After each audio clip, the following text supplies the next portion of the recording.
বাঁকুড়া সোনামুখীর দিকে, কারণ গতকাল রাতেই আপনাদের দেখিয়েছিলাম বাঁকুড়া সোনামুখীতে সেখানে তৃণমূল নেতা খুন। যখন তিনি বাড়ি ফিরছিলেন সেই সময় তার উপর হামলা করা হয়। তৃণমূলের বুথ সভাপতি সেকেন্দার খানকে গুলি করে খুন করা হয়েছে এবং অভিযোগ সরাসরি বিজেপির বিরুদ্ধে খুনের অভিযোগ পরিবারের, খুনের অভিযোগ নাসেম নামে এক দুষ্কৃতের বিরুদ্ধে। বাঁকুড়া সোনামুখীতে তৃণমূল নেতা খুন, তৃণমূল বুথ সভাপতি সেকেন্দার খানকে গুলি করে খুন করা হয়েছে। বিজেপির বিরুদ্ধে খুনের অভিযোগ আনছে পরিবার। খুনের অভিযোগ নাসেম নামে এক দুষ্কৃতের বিরুদ্ধে। নাসেম বিজেপি সমর্থক, এমনটাই দাবি করছে নিহতের পরিবার। প্রতিনিধি দেবব্রত আমাদের সঙ্গে রয়েছেন, সরাসরি দেবব্রতর কাছে যাব। দেবব্রত, গতকাল রাতেই এই খবর আমরা দেখিয়েছিলাম, তখনই প্রশ্ন উঠেছিল যে ব্যক্তিগত আক্রোশ নাকি রাজনৈতিক স্বার্থে এই খুন, এবং তারপর পরিবারের তরফ থেকে সরাসরি অভিযোগ আনছে বিজেপি সমর্থক নাসেমের নামে। কে এই নাসেম? একদমই, দেখো এই নাসেম যেমনটা পরিবারের লোকজন অভিযোগ করছে যে এই নাসেম তারই গ্রামের বাসিন্দা। যেমনটাই পরিবারের আরো দাবি যে তিনি বিজেপি সমর্থিত, বিজেপি করেন, কারণ তিনি আগে তৃণমূল ছিলেন, এখন বিজেপি সমর্থিত।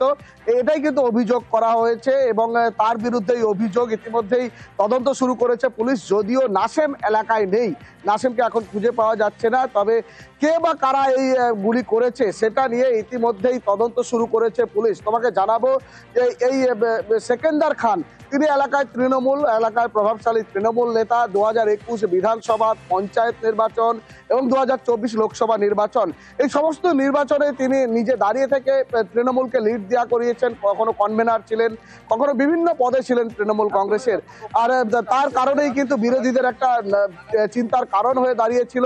সেই চিন্তার কারণ থেকেই কিন্তু তাকে সরিয়ে দিলে এলাকায় অন্য দল লিড পাবে, এমনটাই তৃণমূল মনে করছে। তারপরেই কিন্তু এই খুন। আমি একটু আমার ক্যামেরা পার্সনকে বলি সেই চিত্রটা একটু দেখানোর জন্য, কারণ তোমাকে জানাবো এই যে জায়গা, এই জায়গায় আমি এখন দাঁড়িয়ে রয়েছি, এখানেই কাদেরকে খুন করা হয়, অর্থাৎ এলোপাথারি গুলি চালানো হয়। তোমাকে যে বিষয়টা দেখাচ্ছি, এখানে বেশ কিছু খাবার পড়ে রয়েছে, এখানে রক্ত পড়ে রয়েছে, এখানে তার জুতো পড়ে রয়েছে।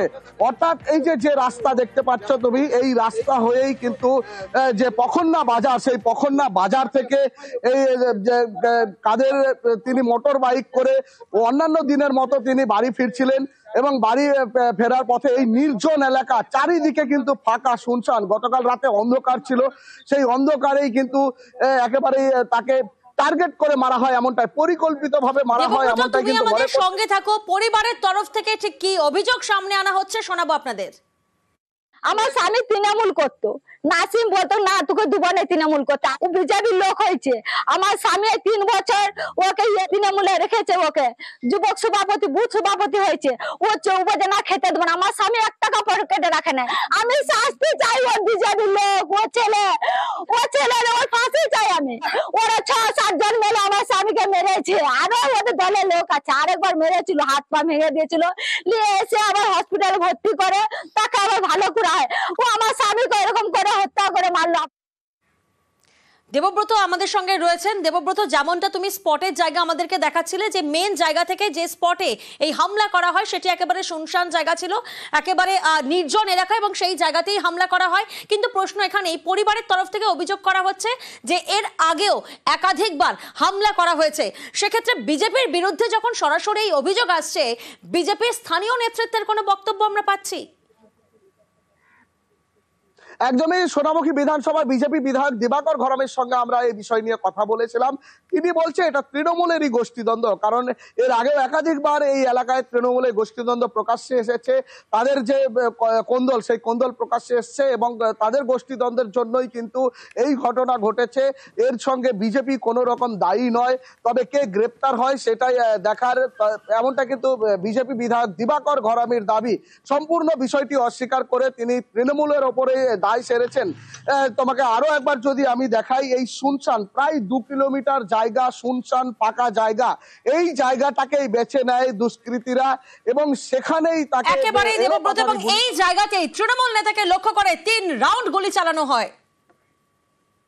ওখানে থেকে একটা নিজ কাজ সেরে বাড়ি ফিরছিল, হঠাৎ টোকাই গ্রাম ঢোকার আগেই অতর্কিত হামলা, লাগাতার গুলি চালায়, 3টি গুলি শরীর ভেদ করে বেরিয়ে যায়, ঘটনাস্থলে মৃত্যু ঘটে। একটা দুষ্কৃতী দৌরত্ব ওই এলাকায় চলছিল, ঠিক আছে। দুষ্কৃতী দৌরত্বের কারণ এটা, এবং সেই দুষ্কৃতীদেরকে মদত কখনো সিপিএম দিচ্ছে, কখনো বিজেপি দিচ্ছে।